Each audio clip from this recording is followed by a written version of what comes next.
Hello, my lovely listeners, and welcome to another episode of the Business English Podcast. I'm Jer, and today's episode is one that I've been really looking forward to, not just because the topic is important, but because, well, I've realised I haven't actually introduced myself properly yet. This is episode 4, and I've been all business up to now, so let's fix that.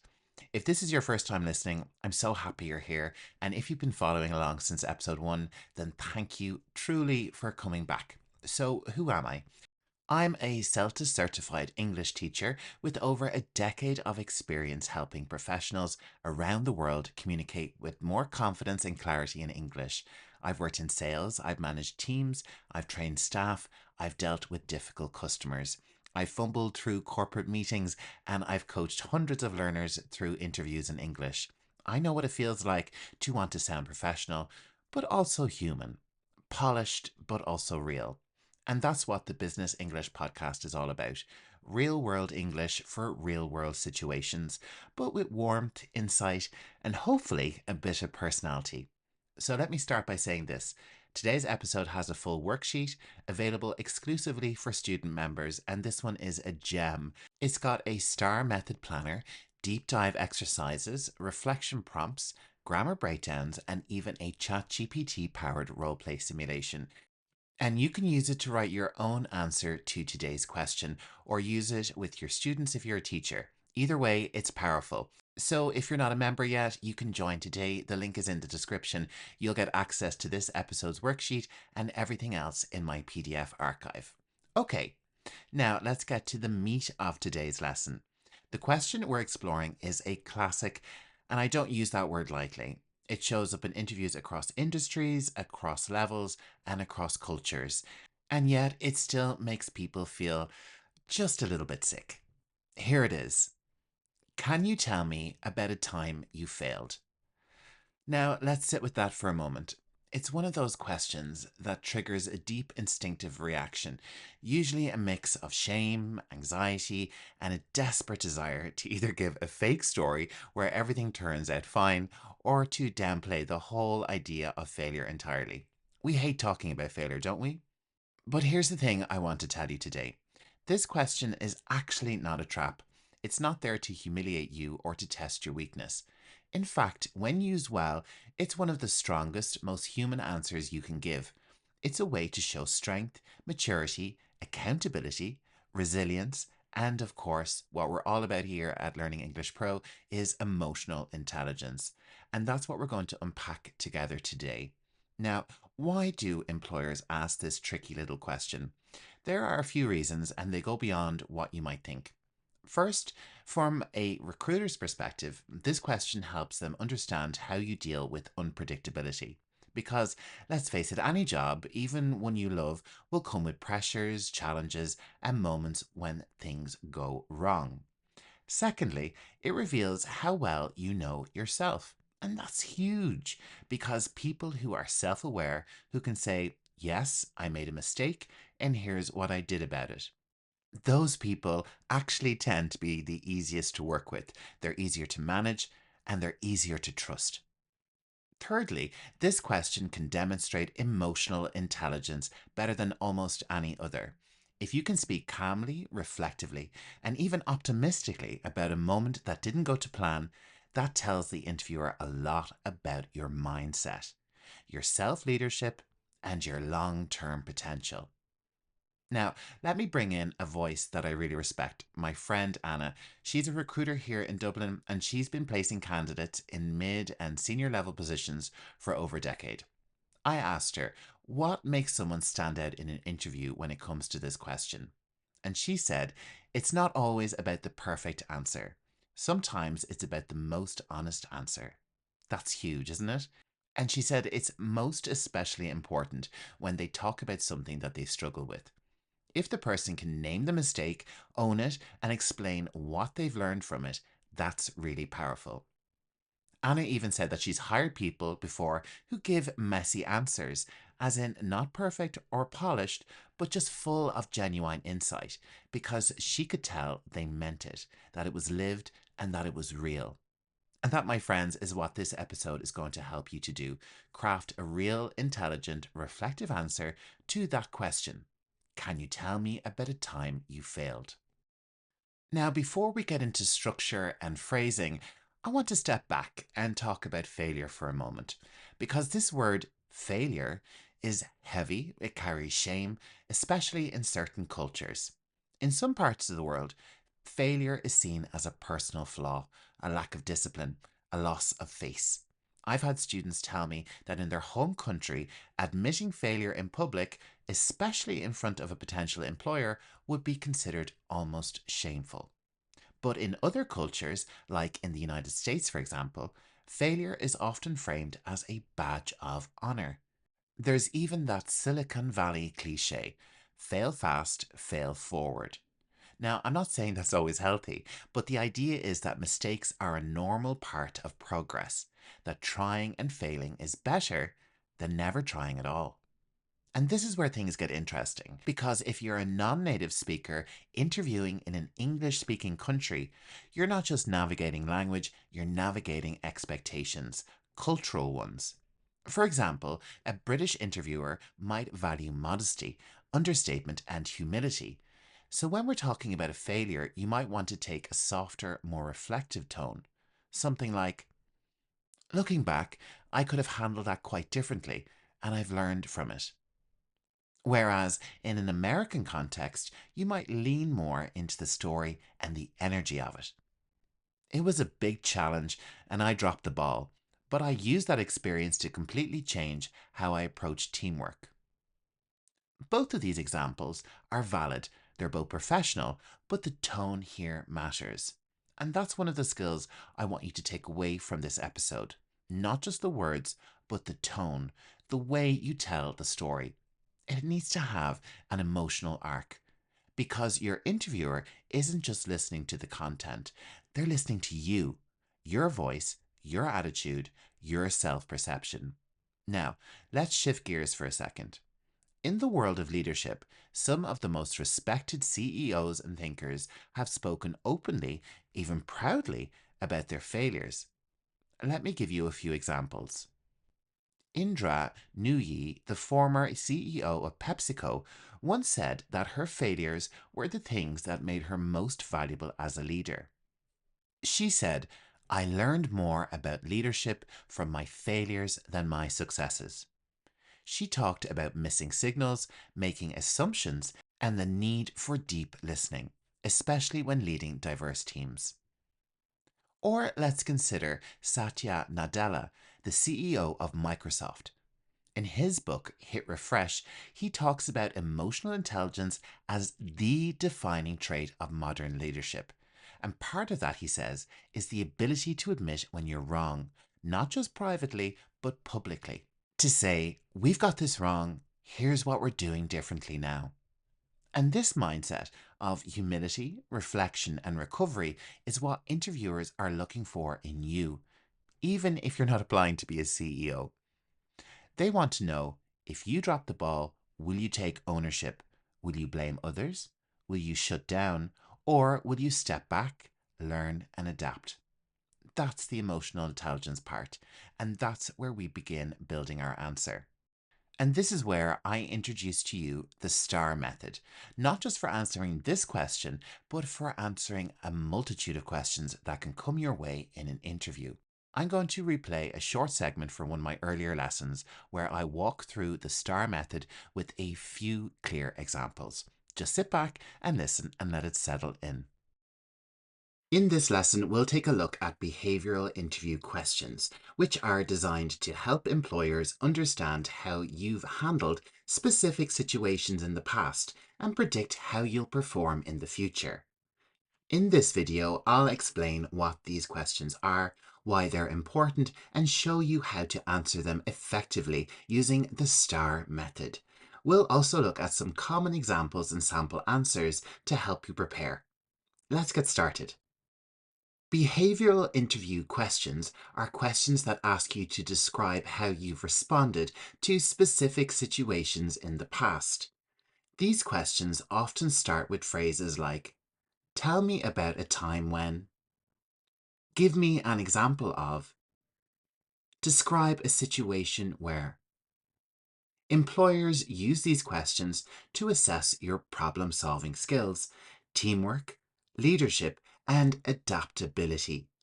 These qualities are crucial for success in any business role.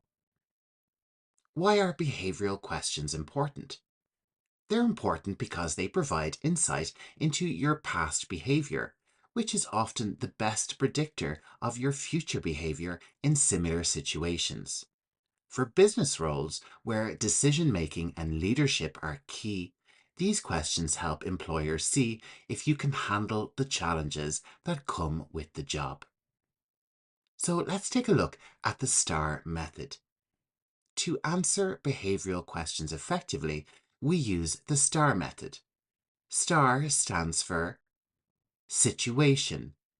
Set the scene by describing the context or challenge you faced. Task. Explain what your responsibility or objective was in that situation. Action. Detail the specific actions you took to address the situation. Result. Share the outcome of your actions, focusing on the positive results or lessons learned. Using the STAR method ensures your answers are structured, concise, and focused on what the interviewer wants to know. So let's take a look at some common behavioral questions and some sample answers. These are situations you might encounter in a business role, and with the solutions of how to answer them using the STAR method. Our first example is about leadership. Tell me about a time when you had to lead a team under a tight deadline. Using the STAR method, the interviewee could answer in the following way. In my previous role as a project manager, we were tasked with delivering a key marketing campaign with a very short turnaround time. I was responsible for leading the team to ensure we met the deadline without compromising on quality. I organised daily check-ins to monitor progress, delegated tasks according to each team member's strengths, and stepped in to assist with high priority tasks whenever needed. We successfully launched the campaign on time, which resulted in a 20% increase in engagement from our target audience. So now that you're clear on the STAR method and how it works, let's come back to the original question. Can you tell me about a time you failed? What does this look like with STAR? Let me take you back to my own working life. Years ago, I was managing an optical practice. You know, glasses, prescriptions, frames, eyes, the works. It was a busy, high pressure, customer facing business with lots of moving parts. And we hired a new staff member. Smart guy, good qualifications, very quiet. And here's where I failed. I assumed everything was fine. I didn't really check back in with him. I didn't get a sense of how he was settling in. I was too caught up in the day-to-day chaos of the store. Stock problems, appointment scheduling, angry customers, sale targets. You know what I mean. So I didn't lead, I just expected. A few weeks in, he made a mistake, and it was a big one. And I, in my rush, just fixed it myself without saying much. I didn't coach, I didn't support, there was zero reflection. And slowly, our communication broke down. He pulled away from me, I grew impatient, and the team felt it, and sometimes the customers felt it. And that was my failure. But let's take my experience and add the STAR method to it. The situation was I was managing a busy optical practice and onboarding a new team member. My task was a responsibility to ensure he was trained, supported, and integrated into the team. The action was that I failed to provide that support. I made assumptions, I didn't listen, and I didn't lead.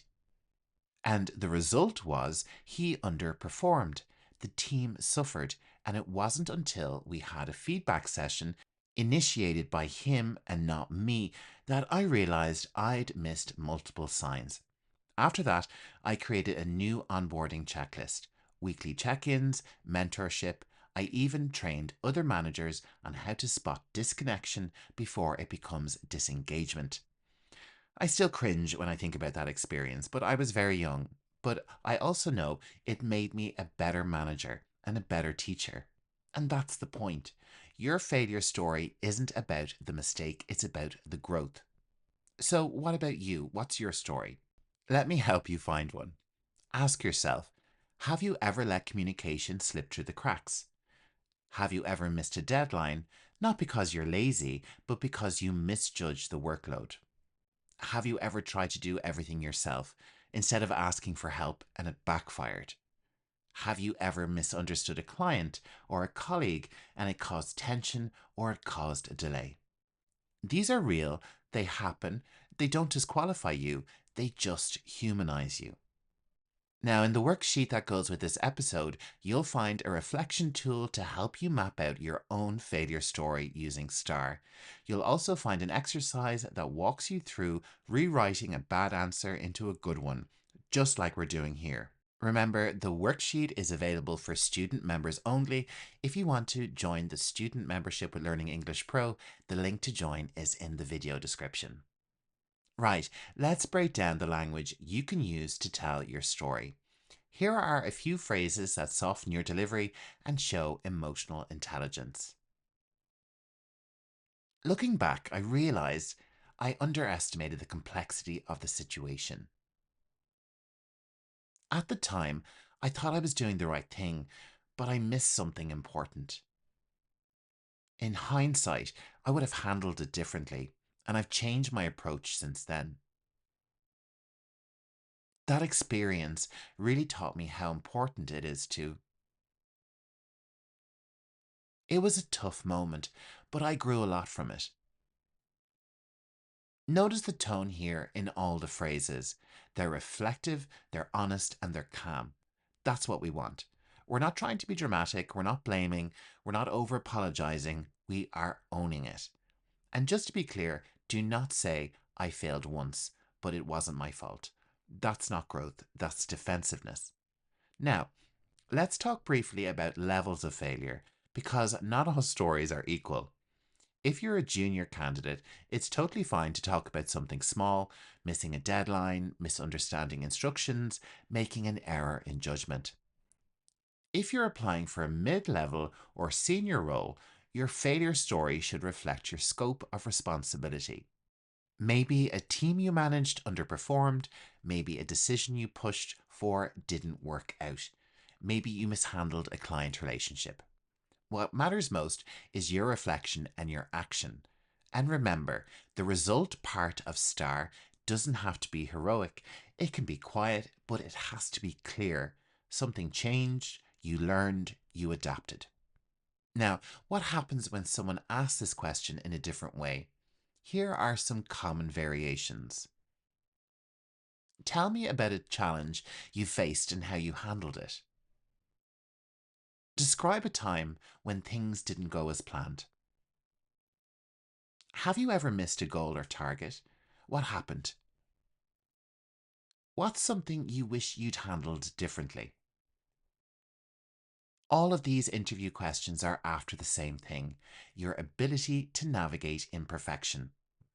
You might have even been asked, what's your biggest professional regret? That's a more personal version of this question. In that case, you still use the STAR method, but make the tone even more reflective, more lessons learned than results achieved. And let me say this now, your tone matters. I've coached people who gave technically excellent answers, great structure, strong vocabulary, but their tone was cold, detached, like they didn't feel anything. And the interviewer picks up on that. You need to sound like a person, someone who cared, who stumbled, and who grew. Because that's what we all do. And if your story is honest, structured, and delivered with calm confidence, it will land beautifully. Now, if you've come this far, well done. You've stuck with me through the psychology, the strategy, and the cultural nuance, and even the structure. And now we're going to pull it all together. So let's do what we came here to do: build some powerful model answers, one you can learn from, borrow ideas from, or even adapt into your own. Let's start with something simple. Here's a version for someone working in customer service. In my first year as customer service agent, I received a complaint from a long-time customer who felt I wasn't listening. At the time, I was trying to stick to the call script because I was still new, but I didn't pick up on their frustration. The call ended awkwardly, and they emailed my manager the next day. Looking back, I realised I was too focused on getting it right and not focused enough on connecting. After that, I asked for feedback, listened to recordings of my own calls, and started pausing more to really hear the customer. I've since received multiple positive reviews from the same client, and I always remind myself that empathy is more powerful than any script. Now, isn't that an honest answer? And it's all about growth, and it doesn't try to hide the initial discomfort, but it shows the recovery. Let's try one for someone in marketing or project management. In a previous role, I led a product launch that missed its deadline. I was responsible for managing communication across 3 teams, and I assumed everyone was aligned. What I didn't realize was that the content team had misunderstood the scope of the visuals needed, and we discovered the issue too late. I took full responsibility and worked with my manager to manage expectations with the client. After that, I introduced a simply weekly visual sign off checklist that all departments now use, and we haven't missed a deadline since. That experience taught me not to confuse agreement with clarity, and that over communication is sometimes exactly what's needed. Notice the tone here: calm, intelligent, and accountable. And that closing line, not to confuse agreement with clarity, that's a golden phrase. That's the kind of language that makes recruiters nod. Now, let's make one thing really clear. Your story doesn't have to be perfect, but it does have to be real and relevant and thoughtfully told. When you tell your story, you're not confessing a sin, you're revealing a strength. You're saying, here's a challenge I faced, here's where I dropped the ball, here's what I did about it, and how I show up now as a result. That's what makes this question powerful. Now, let me give you a few style tips. These are the polish, the same shifts that can make your answer even more memorable. Start slow. Don't rush. Set the scene. Give your listener time to enter the moment with you. Use pauses. Let the emotion land, especially after the moment of failure. Then step confidently into the solution. Use metaphors or personal vocabulary if natural.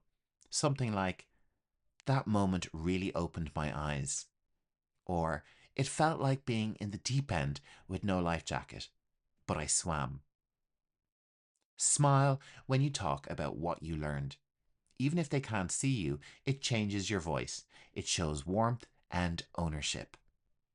Now, a quick note on practicing your story. Don't just write it, say it out loud.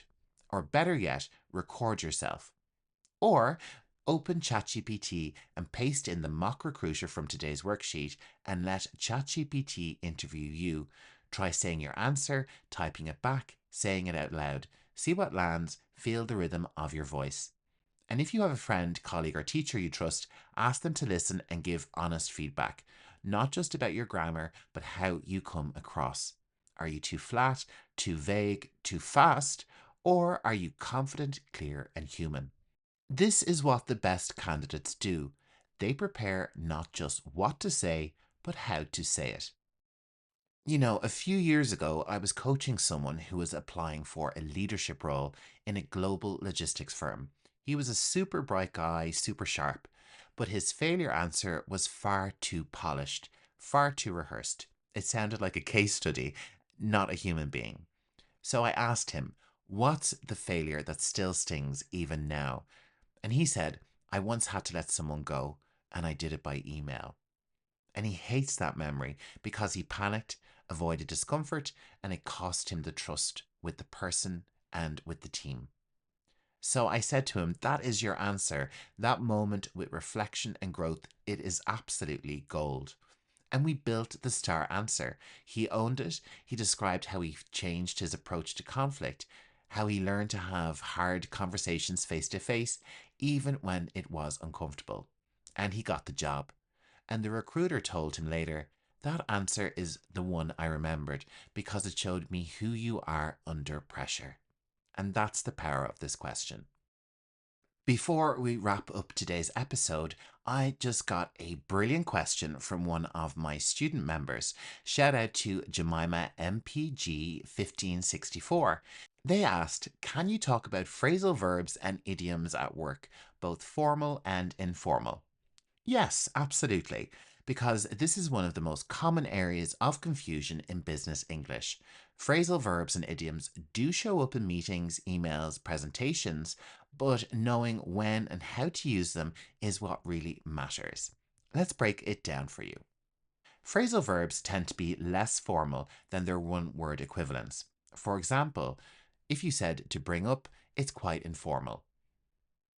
She brought up a great point during the meeting. But instead of the phrasal verb, we could say mention. She mentioned an important consideration in the report.